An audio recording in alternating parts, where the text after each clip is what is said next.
E vocês podem se perguntar, né, por que a sistemática vegetal é importante? Bom, a gente depende de muitas espécies para obter, por exemplo, o nosso alimento, né, para poder fabricar as roupas que a gente utiliza, fabricar o papel, casas, móveis, né, utilizam madeira.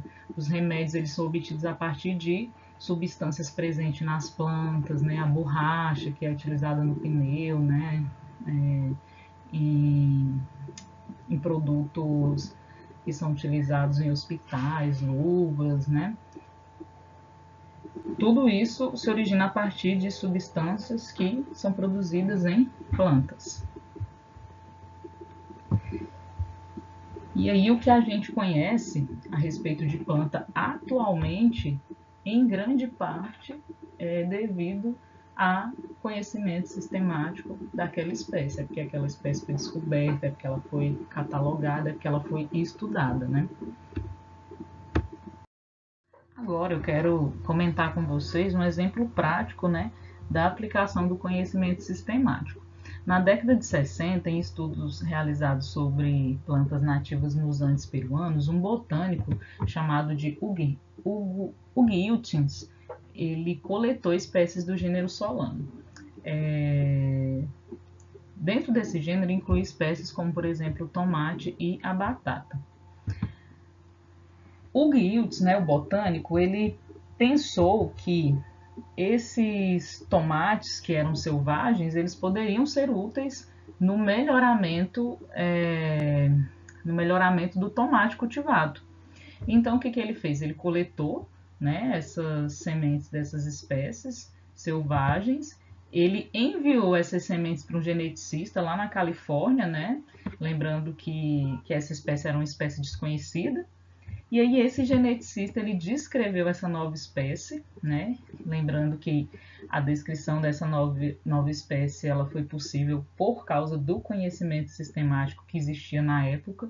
Ele cruzou essa nova espécie com os tomates cultivados e ele conseguiu obter espécies que tinham um sabor mais agradável, né? Um sabor melhor. E então a gente pode observar aí, né, a utilização do conhecimento sistemático das espécies, né, para obter melhorias, né, agronômicas. E isso é só um exemplo dentre inúmeros, né, porque muitos outros avanços já foram obtidos, né, em função disso, né, como por exemplo o aumento da colheita, né, aumento de produtividade, a resistência a determinadas doenças, né, e outras características que são desejáveis, né, nas espécies. É importante a gente comentar a respeito de como era a sistemática vegetal antigamente, né, e como é a sistemática vegetal atual. Então, a sistemática antiga ela se baseava principalmente na anatomia e na morfologia. E a sistemática vegetal moderna, além de levar em consideração a anatomia e a morfologia das espécies, ela leva em consideração inúmeras outras características, né?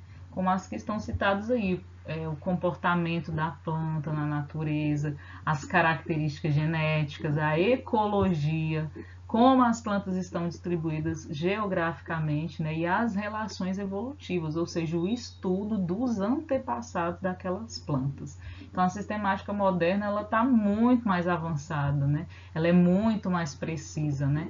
E, inclusive, ela varia muito, né? Às vezes, uma espécie que anteriormente estava dentro de um determinado grupo, com o avanço do conhecimento, ela passa a ser alocada num grupo distinto, né? Então ela é muito mais precisa do que a sistemática vegetal antiga. E a sistemática vegetal ela abrange a taxonomia. O que é a taxonomia? É uma ciência, né, que vai elaborar as leis da classificação. A classificação ela não pode ser feita de qualquer forma, né? Existem leis que precisam ser seguidas, né? E aí essas leis, né, elas são elaboradas pela taxonomia. E aí, então, o que acontece na taxonomia? Os grupos de organismos eles vão ser descritos e os nomes científicos vão ser dados, né, a esses grupos de organismos, né, seja uma família, ou seja um gênero, né, uma classe. Então, a taxonomia que vai ser responsável, né, por essa denominação.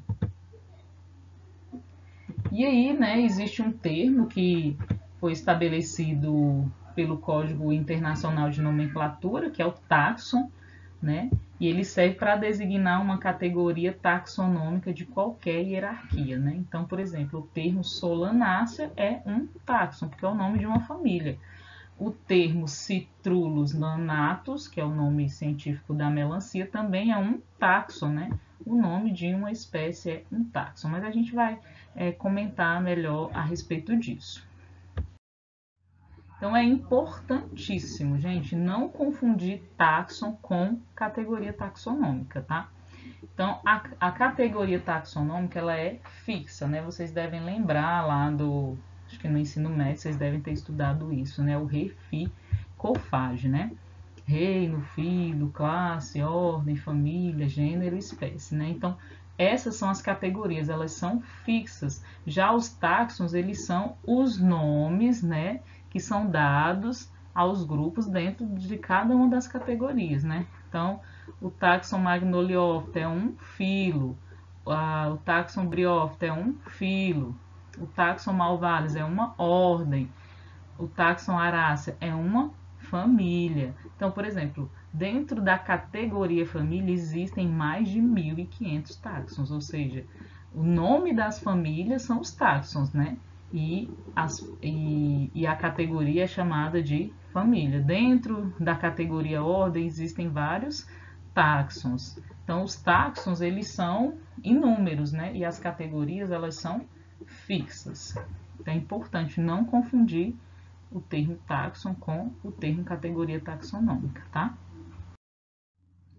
A sistemática compreende a classificação, a nomenclatura e a identificação. A gente vai comentar sobre cada uma desses termos aí, para ver o que eles significam. O que é a classificação primeiro? Então, é a ordenação das plantas em categorias hierárquicas. E essa ordenação é segundo as afinidades naturais ou graus de parentesco existente entre as espécies e, claro, de acordo com o sistema de classificação. Então, quando a gente fala de classificação, nós estamos falando de plantas que ainda não são conhecidas, de espécies que ainda não foram catalogadas. Então, a classificação ela procura localizar uma planta ainda não conhecida. É muito importante levar em consideração esse termo, né, não conhecida, gravem isso dentro de um sistema de classificação. Então, quando eu classifico, eu estou me referindo a uma planta que ainda não é conhecida. Então, normalmente, quem vai fazer esse tipo de coisa são pessoas especializadas, né, que têm um conhecimento aprofundado, né, que têm competência, né, para poder fazer isso, né? Ele estudou para conseguir realizar uma classificação, que não é uma coisa simples de ser feita. Classificar é agrupar, tomando por base características em comum.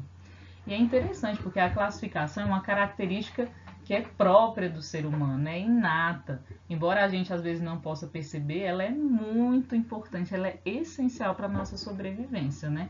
Na nossa própria casa existe uma classificação. Cada cômodo, né, tem as suas características. No quarto tem uma cama, tem o guarda-roupa. Lá dentro do guarda-roupa a gente ainda tem as repartições, locais onde colocar as camisas, né? As roupas íntimas, né, toalhas e tal, né. Na cozinha a mesma coisa, a gente tem uma gaveta ali onde guarda colher, separada do garfo, separada da faca, né. Na biblioteca, vocês já imaginaram se vocês chegassem lá e os livros de todos os cursos estivessem misturados? Ou se ainda, se vocês chegassem na seção do curso de agronomia e todas as disciplinas estivessem misturadas? Então a classificação, ela facilita o nosso dia a dia. Por isso que ela é considerada essencial à nossa sobrevivência. E a nomenclatura, né? O que é? é o emprego dos nomes corretos das plantas. E para empregar corretamente esses nomes, eu preciso obedecer princípios, regras e recomendações que são determinadas pelo Código Internacional de Nomenclatura Botânica. E a identificação, o que é? É a determinação de um táxon. A gente viu já o que é táxon, né? São os nomes designados, né, de determinados indivíduos dentro de uma determinada categoria, né? Então, determinação de um táxon como idêntico ou semelhante a outro já conhecido.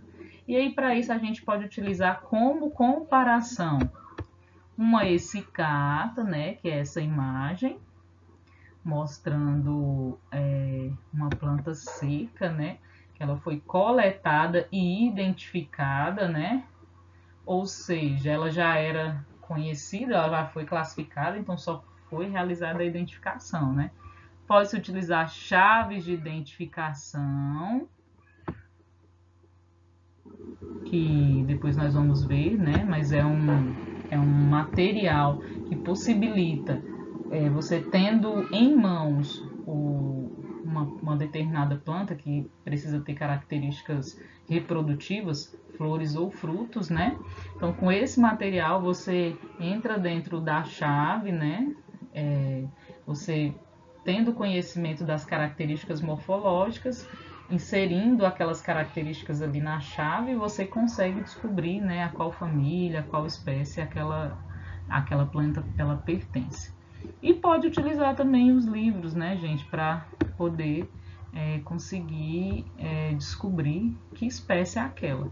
Então, identificar está relacionado a saber descobrir o nome de uma determinada espécie que já foi classificada. Então, a espécie, pensando na comunidade científica, ela já é conhecida, mas você não conhece aquela espécie, então você quer identificá-la, certo? E aí é muito importante não confundir classificação com identificação. Às vezes a gente fala assim, sem querer, mas atentem-se muito para isso, né? Então, quando eu falo de identificação, é quando se dá nome a uma planta já conhecida, ou seja, uma planta que já foi descrita, ela já foi classificada. E a classificação? Quando se procura enquadrar uma planta que ainda não é conhecida, né? Dentro de um sistema de classificação. Então, eu classifico algo não conhecido e eu identifico algo que já é conhecido.